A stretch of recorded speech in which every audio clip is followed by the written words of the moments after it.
Good morning, students. Welcome to the online classes of City Women's College. And today here in this video we will talk about basis of curriculum.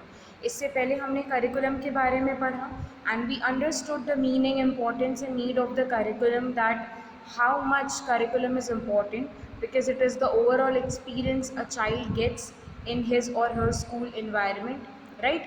It includes the syllabus and teaching methods and teaching strategies and subjects and all the things related to the teaching learning process, right? Basically जो curriculum है, it is like a pathway which helps us to gain the aims and objectives which has been predetermined by the school. Now here we will talk about the basis of curriculum or the foundation of curriculum.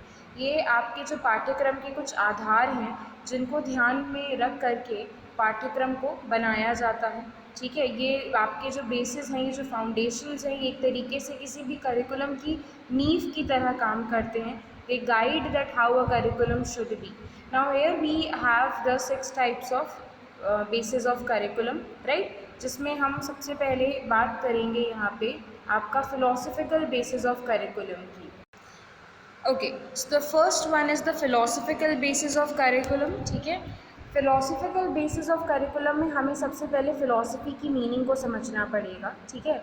C philosophy क्या है या दर्शन जिसको हम कहते हैं, philosophy has been derived from the 2 Greek words philo and sophia, okay, and it refers to the love for wisdom, ठीक है। ज्ञान के लिए जो प्यार है उसी को हम, अगर आप फिलॉसफी को, ये जो फाइलो और सोफिया है, इन वर्ड्स को रखोगे तो इनका मतलब होता है लव फॉर विजडम, यानी ज्ञान के लिए प्यार। See basically philosophy is a kind of way of living, it is basically a perspective towards life. ज़िंदगी को लेकर के जो एक नज़रिया, एक पर्सपेक्टिव होता है, वही हमारा फिलॉसफी है, ठीक है। It is basically how a person should live their life और लीड देयर लाइफ। नाउ यहाँ पे देखिए कुछ चीज़ें लिखी भी हुई हैं फ़िलॉसफी को लेकर के, that philosophy is the end and education is the means to achieve that end. Philosophy अगर एक ज़रिया है तो एजुकेशन उस ज़रिए को अचीव करने का एक मेथड है। Philosophy determines the goal of life and education tries to achieve the goal. Philosophy जो है वो लाइफ के गोल्स और ऑब्जेक्टिव्स डिटरमाइन करती है, and with the help of the education you can achieve those goals and objectives, okay. Then the contents of curriculum change to suit the prevalent ideologies and social ways of thinking. देखिए philosophy में क्या है, अलग अलग philosophers ने, अलग अलग schools of philosophies ने अपना अपना पॉइंट ऑफ व्यू दिया है, ठीक है। और समय समय पे उन आइडियोलॉजीज़ को मॉडिफाई करना और उसी को ध्यान में रखते हुए करिकुलम में चेंज किए जाने चाहिए, ठीक है, because that is important. Then curriculum is positively correlated with the needs and requirement of the society. हमारे समाज से ही हमारा स्कूल जुड़ा हुआ है, ठीक है। तो जो हमारा करिकुलम है, हमने पढ़ा भी था that curriculum should consist of the goals of the community और द सोसाइटी। समाज जो है वो कहीं ना कहीं बहुत हद तक करिकुलम को प्रभावित करता है, ठीक है। तो ये आपस में जुड़े हुए हैं। Now philosophy provides curriculum specialist with a framework for broad issues and task in general what experiences and activities to stress in schools and classroom। Basically philosophy एक गाइडेंस की तरह काम करता है for the makers of the curriculum, ताकि वो जो general objectives हैं या जो इश्यूज़ हैं, ठीक है, उनको वो मॉडिफाई कर सकें और प्रेजेंट कर सकें। अब यहाँ पहला हमारे पास है, पहली स्कूल ऑफ फिलॉसफी जो है वो है आइडियलिज़म, ठीक है। आइडियलिज़म की अगर हम बात करें या आदर्शवाद जिसे हम कहते हैं, idealism basically focuses on the human thoughts and ideals. जो हमारे थॉट्स हैं, जो हमारे आइडियल्स होते हैं, उन पे यहाँ पे बहुत फोकस किया जाता है, ठीक है। अब यहाँ पे कुछ बातें लिखी हुई हैं, इन्हें हम समझते हैं जल्दी से। जैसे क्या है कि books are considered as treasure house of knowledge. Idealism में बुक्स को जो है ज्ञान का भंडार या ज्ञान का खजाना कहा जाता है, ओके। माइंड और स्पिरिट इज़ एसेंशियल वर्ड। यहाँ पे माइंड और स्पिरिट, इनको बहुत ज़्यादा इंपॉर्टेंस दी गई है, ठीक है। ये सब्जेक्ट सेंटर्ड करिकुलम है, ओके। एंड यहाँ पे ह्यूमन थॉट्स को बहुत ज़्यादा फोकस में रखा गया है। Teacher plays an important role here. यहाँ पे टीचर जो है एक एक्टिव रोल प्ले करता है, ठीक है। और यहाँ पे आर्ट और कल्चर, इन सारे सब्जेक्ट्स को कुछ ज़्यादा ही इंपॉर्टेंस दी गई है। Then we have the realism. Realism basically that school of philosophy है जहाँ पे रियलिटी उसी चीज़ को कहा गया है, ठीक है, जिन चीज़ों को आप अपने सेंस ऑर्गन्स के थ्रू महसूस कर सकें, ठीक है। रियलिज़म या इसको हम यथार्थवाद कहते हैं, जहाँ पे जो मटीरियल वर्ल्ड है, according to the realism there are two types of world, the material world यानी जिसमें हम रह रहे हैं, एंड द स्पिरिचुअल वर्ल्ड जो कि हमारे माइंड का कॉन्सेप्ट है. Now everything is made up of matter according to the realism. Sense organs are gateway of knowledge. अगर आप बच्चों के सेंस ऑर्गन्स को ट्रेन करोगे तो वो ज़्यादा अच्छे से चीज़ों को सीख पाएंगे, समझ पाएंगे. ठीक है.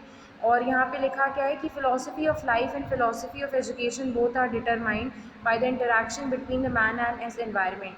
जो फिलॉसफी है, चाहे वो लाइफ को लेकर के फ़िलॉसफी हो या एजुकेशन रिलेटेड फ़िलॉसफी हो, ह्यूमन बीइंग को वो तभी प्रभावित करेगी या ह्यूमन बीइंग तभी चीज़ें सीखेगा जब वो अपने एनवायरनमेंट से इंटरैक्ट करेगा. ठीक है. यहाँ पे लॉजिकल थिंकिंग और रैशनल डेवलपमेंट की बात करी गई है. ओके. फिजिकल साइंस और मैथमेटिक्स को प्रायोरिटी दी गई है.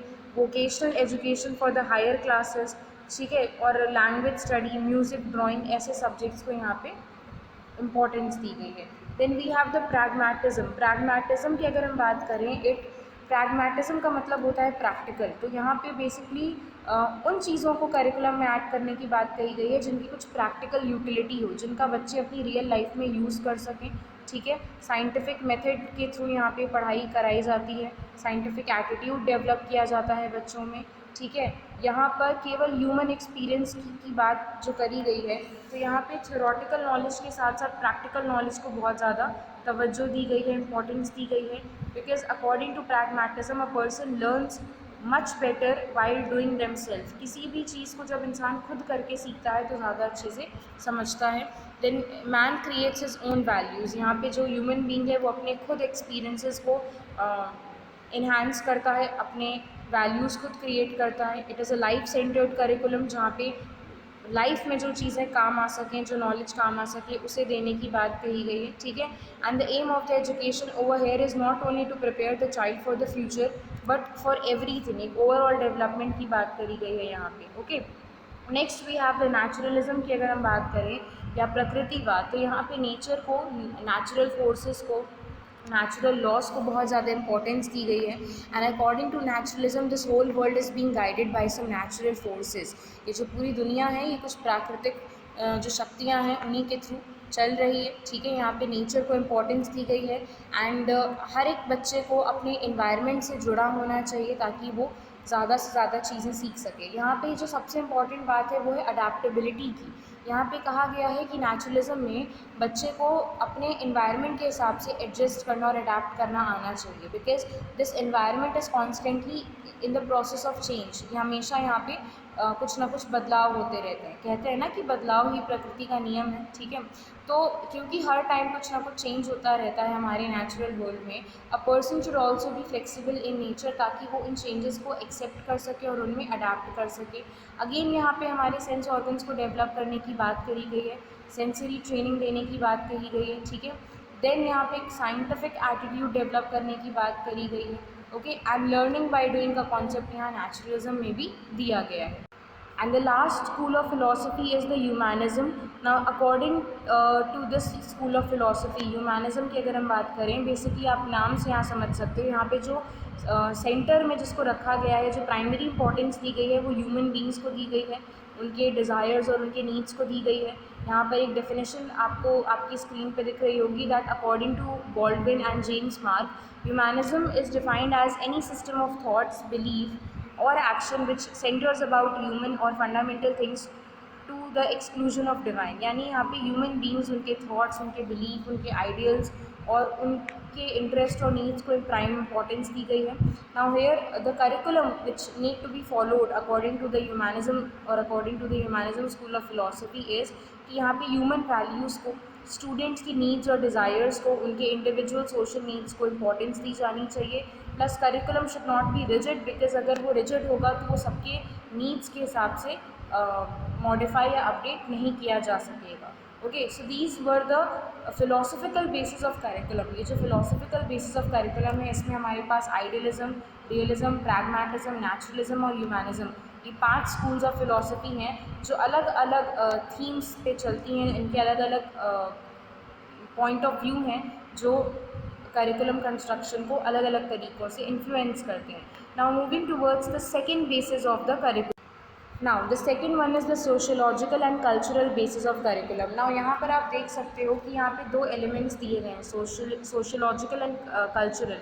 तो हमें यहाँ सोसाइटी और कल्चर, समाज और संस्कृति, दो चीज़ों को समझना है, that how these two things और these two elements define the foundation of the curriculum. देखिए, हमने पढ़ा है कि society is not, society and school are interrelated with each other. School is often considered as the miniature of the society. तो society जो है वो school curriculum को बहुत इन्फ्लुएंस करती है। किस तरीके से? बिकॉज हर एक सोसाइटी के अपने कुछ नीड्स और कुछ इंटरेस्ट और कुछ डिज़ायर्स होते हैं, कुछ ऑब्जेक्टिव्स होते हैं, और हर सोसाइटी चाहती है कि स्कूल्स में ऐसे बच्चे प्रिपेयर करे जाएँ जो कल को जब उस सोसाइटी में आएँ तो उसके लिए कुछ पॉजिटिव काम कर सकें। Every citizen can become a productive and a positive member of the society. Okay, because every society wants to grow and it can only grow when the members of that society will be productive and talented, right, and knowledgeable. अब यहाँ पे क्या है कि जो हर एक society का अपना एक कल्चर होता है, ओके, उसको प्रिजर्व करने की बात कही गई है, उसे ट्रांसमिट करने की बात कही गई है, ठीक है। And school can do this in a very easy way, क्योंकि आप एक छत के नीचे इतने सारे बच्चों को एक साथ उस समाज के संस्कृति के बारे में बता सकते हो, ठीक है। You can preserve it by transmitting it into the various people, right. देन जो सोशल नॉर्म्स हैं, जो रूल्स हैं, जो सोशल वैल्यूज़ हैं, उन्हें बच्चे को सिखाया जा सकता है, ठीक है। बच्चों को सोसाइटी के फ्यूचर के लिए प्रिपेयर किया जा सकता है, okay. And those subjects and activities should be included in the curriculum जो सोशोलॉजिकल पॉइंट ऑफ व्यू से इम्पॉर्टेंट हो, समाज के हित के लिए भी हों। फिर यहाँ पे कल्चरल बेसिस की अगर हम बात करें तो अगेन यहाँ पे जो हमारा कल्चर है उसे इम्पोर्टेंस दी गई है, क्योंकि कल्चर क्या होता है? हमारा खान पान, हमारा रहना, उठना बैठना, हमारी language, everything, the way we do all the things, the way we live our life is a part of our culture, ठीक है। तो जो हमारे बिलीव्स हैं, नॉर्म्स हैं, वैल्यूज़ हैं, उन्हें बच्चों को पहुँचाना, उन्हें बताना, ठीक है, और एजुकेशन के थ्रू उस कल्चर को हमेशा अलाइव रखना, is that is what is being here talked about, ठीक है। क्योंकि अगर किसी भी सोसाइटी का कल्चर ख़त्म हो जाएगा तो वहाँ के लोगों की आइडेंटिटी भी ख़त्म होने लगेगी। So the cultural basis of curriculum emphasises कि हर एक करिकुलम में, हर एक पाठ्यक्रम में कल्चर को भी इम्पोर्टेंस दी जानी चाहिए, और ऐसे सब्जेक्ट्स और एक्टिविटीज़ होनी चाहिए जहाँ पे बच्चों को उनकी कल्चर और उनकी सोसाइटी के बारे में बताया जा सके और समझाया जा सके, ठीक है। एंड येस, यहाँ पे लिखा भी हुआ है, देखिए, that the school must pay attention to the different classes of culture and educators themselves must be familiar with how culture is classified. And since every society has their own set of cultural norms, हर एक society का अपना अलग अलग culture होता है। The thing is that students also need to be taught how to respect each other's cultural values. एक दूसरे की जो संस्कृति है और जो एक दूसरे के मूल्य हैं, सिद्धांत हैं, उन्हें रिस्पेक्ट करना, उन्हें एक्सेप्ट करना भी हमें बच्चों को सिखाना और बताना है। उसके लिए इस पॉइंट को या इस टॉपिक को हमें अपने करिकुलम में ऐड करना पड़ेगा।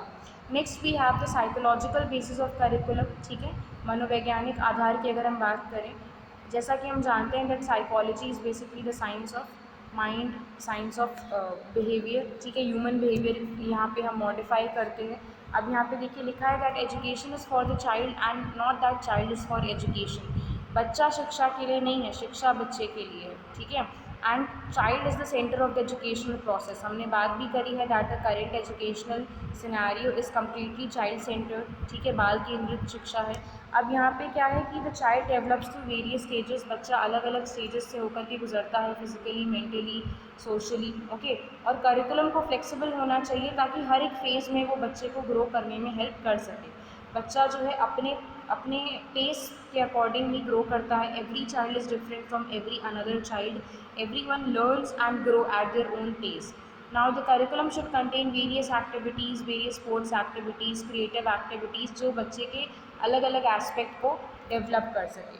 नाउ यहाँ पे भी हमारे पास साइकोलॉजिकल बेसिस में तीन पार्ट्स हैं, तीन कैटेगरीज हैं, behavioural psychology, cognitive psychology and humanistic psychology. एक एक करके हम इसे समझेंगे।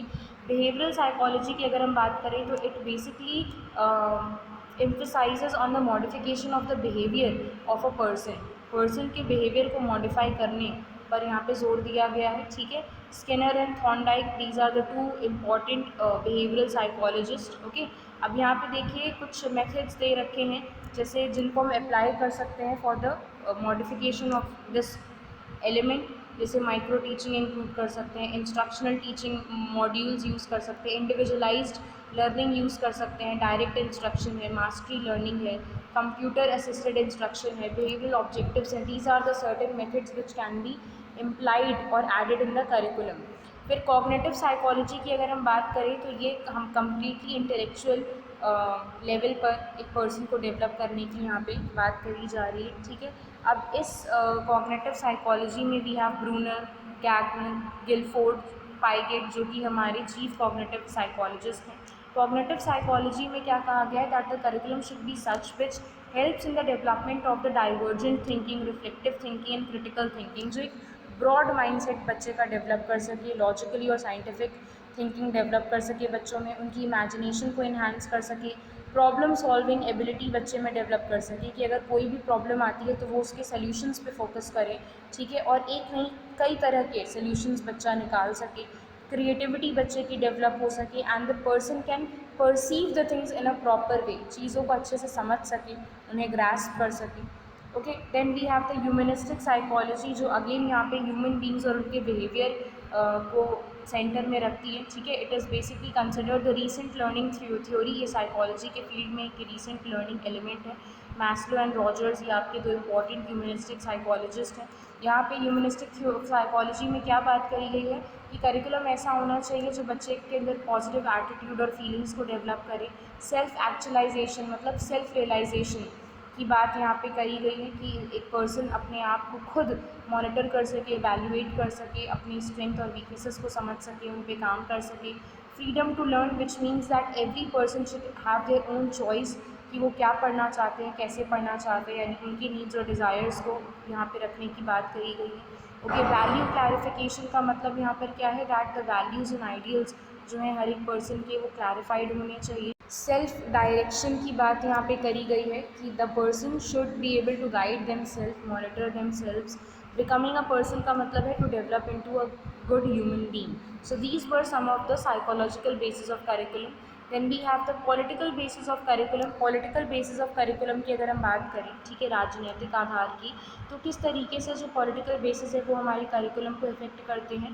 देखिए, जो गवर्नमेंट पॉलिसीज़ होती हैं, जो एजुकेशनल पॉलिसीज़ आती रहती हैं, या जो गवर्नमेंट के बनाए रूल्स वगैरह होते हैं, वो हमारे एजुकेशन सिस्टम को बहुत हद तक इन्फ्लुएंस करते हैं, क्योंकि कोई भी अगर एजुकेशनल लॉ या पॉलिसी आती है तो वो इम्प्लीमेंट होती है, और जब वो इम्प्लीमेंट होती है तो obviously it comes with certain changes, right. जैसे अभी जो न्यू एजुकेशन पॉलिसी आई, आप उसमें देखिए कितने सारे नए चेंजेस किए गए हैं, मॉडिफिकेशन किए गए हैं, which will change the entire picture of the educational pattern in our country, right. अब यहाँ पे कुछ फैक्टर्स दे रखे हैं जो किस तरीके से करिकुलम डेवलपमेंट को इफेक्ट करते हैं। जैसे फंडिंग है, जैसे प्राइवेट और पब्लिक स्कूल्स जो होते हैं, ठीक है, उनकी फंडिंग जो होती है वो बहुत हद तक डिटरमाइन करती है कि किस तरह की फैसिलिटीज़ वो प्रोवाइड करवा पाएंगे। If the flow of funds in the schools is smooth and good, तो ऑब्वियसली जब स्कूल्स के पास ज़्यादा फंड होंगे, they will be able to provide more opportunities and they will be able to involve more activities, बच्चों को ज़्यादा से ज़्यादा एक्सपीरियंसेस दिए जा सकेंगे। लेकिन अगर फंड्स कम होंगे स्कूल के पास, तो obviously they won't be able to satisfy the needs of every child और every person belonging in the school, और वो ज़्यादा से ज़्यादा एक्टिविटीज़ या रिसोर्सेज इकट्ठा नहीं कर पाएंगे। पॉलिटिकल स्टैंडर्ड्स की अगर हम बात करें, ठीक है, तो देखिए जितने भी आपके लोकल, स्टेट और नेशनल पॉलिटिकल स्टैंडर्ड्स होते हैं, करिकुलम को बहुत हद तक वो इन्फ्लुएंस करते हैं। यहाँ पर हम बात करेंगे उन्हीं पॉलिसीज़ की जो आए दिन अगर कोई पॉलिसी आती है तो वो किस तरीके से करिकुलम को इन्हांस करती है, इन्फ्लुएंस करती है। The need to improve professional standard का मतलब है कि यहाँ पे टीचर की प्रोफिशिएंसी की बात करी गई है कि भाई टीचर को किस तरीके से डेवलप करना किया जाना चाहिए। आप देखिए गवर्नमेंट ने कितने सारे क्राइटेरिया सेट कर रखे हैं कि भाई आपको अगर टीचिंग लाइन में आना है या टीचर बनना है तो ये आपको एग्ज़ाम क्लैरिफाई करना पड़ेगा। जैसे सेंट्रल जॉब्स के लिए आपका सी-टेट है, ठीक है, या टेट है या यूपी टेट है, इस तरह के जितने भी आपके एग्ज़ाम्स हैं जो आपकी टीचिंग एलिजिबिलिटी को आपकी टेस्ट करेंगे। इससे क्या होता है कि एक टीचर का प्रोफेशनल डेवलपमेंट हो पाता है। तो दिस इज़ ऑल्सो समथिंग जो गवर्नमेंट के थ्रू डिसाइड किया गया, एक स्ट्रक्चर, एक पैटर्न है, क्राइटेरिया है, and it influences the construction of the curriculum because it makes sure that the school gets efficient teachers, and if the school will not have the able teachers, they won't be able to give 100% to the students. Okay, then next we have the beliefs about knowledge की अगर हम बात करें, beliefs about knowledge का यहाँ पे क्या मतलब है, यहाँ पे बात करी गई है टीचर्स की नॉलेज की। ठीक है, यहाँ पे क्या बोला गया है कि देखिए ये क्यों इम्पॉर्टेंट है, टीचिंग लर्निंग जो एक्सपीरियंस होता है, ठीक है, वो स्टूडेंट और टीचर के एक प्रोडक्टिव इंटरेक्शन का एक नतीजा है। ठीक है, अब यहाँ पे अलग अलग 3 कैटेगरी दे रखी हैं। सब्जेक्ट मैटर नॉलेज की अगर हम बात करें, इट बेसिकली एम्फसाइजेस कि एक टीचर को अपने सब्जेक्ट मैटर के बारे में कितनी नॉलेज है, because the more a teacher will be knowledgeable in their own subject field, वो उतना ही अच्छे से बच्चों को समझा पाएंगे। पेडागोजिकल नॉलेज की अगर हम बात करें तो it basically refers to the knowledge about the process of teaching and learning, किस तरीके से पढ़ाना है, किस प्रोसेस से पढ़ाना है। बेसिकली यहाँ पे टीचर्स को ये पता होना चाहिए कि किस तरीके से क्या क्या स्किल्स वो प्रैक्टिस में ला सकते हैं, यूज़ कर सकते हैं किसी भी टॉपिक को पढ़ाने के लिए। Then we have the pedagogical content knowledge, इसका मतलब क्या होता है कि किस तरीके से हमें अपने कंटेंट को प्रेजेंट करना है बच्चों के सामने। अब इसमें अलग अलग टीचिंग मेथड्स या टीचिंग स्ट्रैटेजीज़ को हम इन्वॉल्व करने की बात करते हैं। And the last basis is technological advancement, जहाँ पे टेक्नोलॉजी को यूज़ करने की बात करी गई है। ठीक है, and the current scenario of the education system is such, जहाँ पे बहुत ज़्यादा टेक्नोलॉजी को यूज़ करा जा रहा है in all the schools and colleges, जहाँ पे जो पढ़ाई है, जो क्लासरूम लर्निंग है, उसे टेक्नोलॉजी से जोड़ा जा रहा है ताकि टीचिंग को स्टिमुलेटिंग बनाया जा सके, इंटरेस्टिंग बनाया जा सके और स्टूडेंट्स को मोटिवेट किया जा सके। ठीक है, using technology in the curriculum will make sure कि भाई बहुत ही ज़्यादा क्रिएटिव और बहुत ही ज़्यादा मॉडर्न मेथड से पढ़ाई करी जा सके। आप देखिए अलग अलग हम ऑडियो विजुअल एड्स यूज़ करते हैं, या ऑनलाइन क्लासेस हैं, या सेमिनार्स हैं, वेबिनार्स हैं जो ऑर्गेनाइज किए जाते हैं ऑन द ऑनलाइन प्लेटफॉर्म्स। ठीक है, ये क्या कर रहे हैं, these are reshaping the future of the educational system. Okay, so technological advancement is about adding और integrating the classroom learning with the technology, technology को शिक्षा में जोड़ना, और ये तभी पॉसिबल हो पाएगा जब आप अपने करिकुलम में इस चीज़ को ऐड करोगे। ठीक है, जैसे हम डिस्टेंस लर्निंग की बात करते हैं, ई लर्निंग की बात करते हैं, how is it possible, it is only possible because of the development in the technology. So the integration of the educational process and the technology will be very much beneficial to the large number of people. Okay, it will change the entire outlook of the educational system. सो यहाँ पे curriculum में technology या तकनीक को जोड़ने की बात करी गई है। सो these were the 6 basis of curriculum, जिनके अलग अलग अपने आइडियाज़ हैं, अलग अलग पॉइंट व्यू हैं, और वो अलग अलग तरीके से करिकुलम को इन्हांस करते हैं, इन्फ्लुएंस करते हैं, and they basically lie down a foundation कि किस तरीके से करिकुलम को मॉडिफाई किया जाना चाहिए टाइम टू टाइम।